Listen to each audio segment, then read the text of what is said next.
Fiber optic cable is widely used in wind farms to transmit information using light. It is a highly effective way for communication to occur between and within wind turbines. In general, the system consists of a transmitter to produce and encode the light signals, optical fiber to conduct the light signals, and an optical receiver at the destination to decode the light pulses and return them to digital form. The electrical signals can be either digital or analog. Analog signals also require use of a pulse code modulator to convert them to digital form. The transmitter is composed of an interface circuit, source drive circuit, and the optical source. The interface circuit processes the electrical signal, making it compatible with the source drive circuit.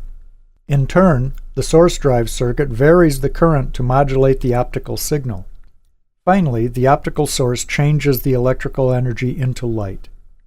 The pulses of light are sent through the transparent core of the cable. The receiver consists of a photodetector, an amplifier, and a signal restorer. The photodetector transforms light pulses into electrical signals. It is light sensitive and must be capable of detecting even weak light pulses. The amplifier increases the signals received from the photodetector. This is the primary source of electrical noise in the receiver, and the sensitivity of the receiver is dependent on minimizing this noise. Lastly, the signal restorer converts the amplified electrical signal into a form that is suitable for the interfacing circuitry. Quality transmitters and receivers work together to ensure less signal degradation across the network. However, long-distance applications also require the use of either repeaters or optical regenerators to boost the light signal. A repeater converts the light signal back into an electrical signal and then regenerates a new optical signal. A fiber optic repeater cannot distinguish pulses of light that are of different wavelengths and is less effective with multimode fibers.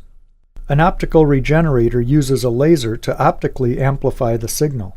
These are able to boost the strength of individual wavelengths of light and are appropriate with either single-mode or multimode fibers. Another device that may be added within the system is an optical coupler or beam splitter. This is used when necessary to channel signals to multiple locations. Splitters are distinguished by numbers that represent the percentage of signal divisions, for example, 60-40 or 80-20. The cable used within the fiber optic communication system requires different types of strands depending on the usage. Fiber strands differ depending on the design of the core in relationship to the surrounding cladding. Depending on the type of light source used, the light waves propagating through the core may follow a variety of paths. A mode describes the path of a light wave as it travels through the core.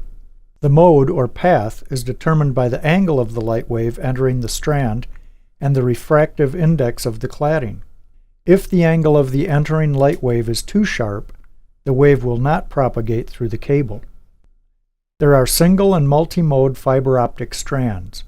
Both single-mode and multi-mode fibers are typically 125 microns in outside diameter, but the core is significantly smaller in a single-mode fiber.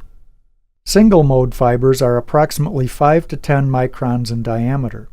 A single-mode fiber strand is so minute that it allows a focused laser light entering the core to stay at an angle of 0 degrees without any loss into the cladding.